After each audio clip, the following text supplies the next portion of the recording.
மகாவிஷ்ணுவின் 7வது அவதாரம்தான் இந்த ராம அவதாரம். ஒவ்வொரு மனிதனும் எவ்வாறு வாழ வேண்டும் என்பதை மனிதனாக வாழ்ந்து காட்டிய அவதாரம்தான் இந்த ராம அவதாரம்.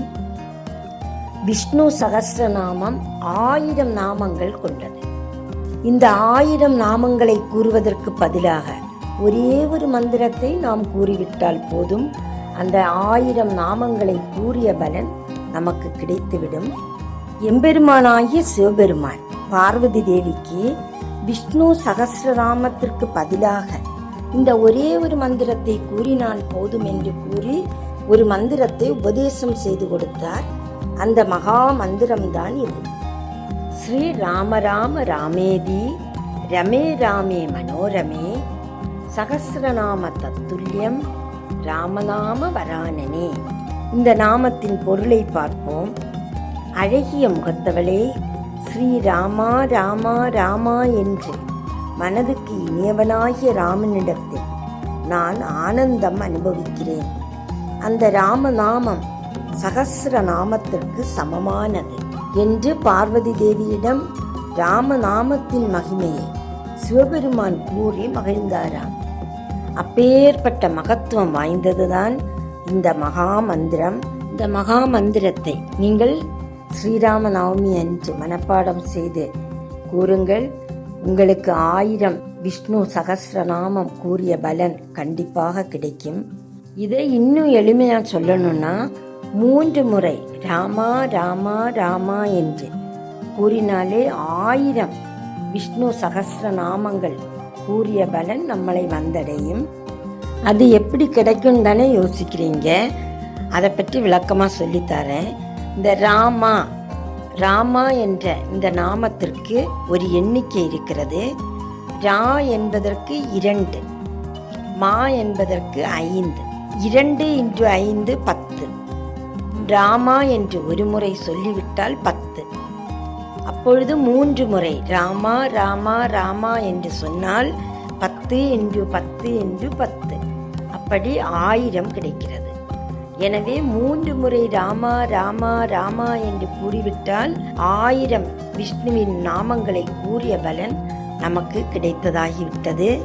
3 முறை இந்த ராம நாமத்தை கூறினாலே இவ்வளவு பலன் கிடைக்கிறதுன்னா, நம்ம இந்த ஸ்ரீராம நவமி அன்னைக்கு 108 முறை ராமநாமத்தை கூறிக்கொண்டிருந்தால் நமக்கு எவ்வளவு பலன் கிடைக்கும். ஸ்ரீராம ஜெயம் என்று 108 முறை எழுதுங்கள். ஸ்ரீராம ஜெயம் என்று 108 முறை கூறுங்கள். உங்களுக்கு ராமனின் அருளும் அனுமனின் அருளும் பரிபூரணமாக கிடைத்துவிடும். இவ்வளவு சிறப்பு வாய்ந்த இந்த ராம நவமியை நாம் என்னைக்கு கொண்டாடணும், எப்படி கொண்டாடணும், அதனுடைய அனைத்து விவரங்களையும் பார்ப்போம் வாருங்கள். ஸ்ரீராமர் அவதரித்த தினம் நவமி திதியும் புனர்பூச நட்சத்திரமும் சேர்ந்த நாள். அது என்னைக்குன்னு பார்ப்போம். புனர்பூச நட்சத்திரம் 5ஆம் தேதி, அதாவது சனிக்கிழமை காலை 10:48 மணி முதல் ஞாயிற்றுக்கிழமை 6ஆம் தேதி காலை 10:31 மணி வரை இருக்கிறது. நவமி திதி ஞாயிற்றுக்கிழமை, அதாவது 6/4/2025 அதிகாலை 1 மணி முதல் அடுத்த நாள் 7ஆம் தேதி அதிகாலை 12:25 மணி வரை இருக்குது.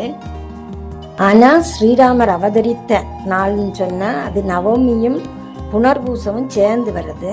நவமியும் புனர்பூசமும் சேர்ந்து வர்றது ஞாயிற்றுக்கிழமை காலை வரை இருக்கிறது. ஆதலால் ஞாயிற்றுக்கிழமை காலை 10:48 மணிக்கு முன்பாக பூஜை செய்வது மிகவும் உத்தமமான நேரம். அன்றைய தினம் நெய்வேத்தியமாக மோர், பானகம், பழ வகைகள் போன்ற எளிமையான பொருள்களை ஸ்ரீராமருக்கு படைத்து ஸ்ரீராம மந்திரத்தை நாம் உச்சரித்து அன்றைய தினம் பக்தியோடும் மனதார ராமனை வேண்டி வழிபட்டால் அனைத்து செல்வ வளங்களும் அனைத்து நலன்களும் நமக்கு கிடைக்கும் என்பது உறுதி. ஸ்ரீராம ராம ராமேதி ரமே ராமே மனோரமே சகஸ்ரநாம தத்துல்யம் ஸ்ரீராமநாம வரானனே. ஜெய் ஸ்ரீராம், ஜெய் ஸ்ரீராம், ஜெய் ஸ்ரீராம், ஜெய் ஸ்ரீராம், ஜெய் ஸ்ரீராம், ஜெய் ஸ்ரீராம், ஜெய் ஸ்ரீராம். சப்ஸ்கிரைபும் ஷேரும் லைக்கும் கமெண்ட்டும் செய்வீங்கன்னு நினைக்கிறேன். நன்றி. தொடரும்.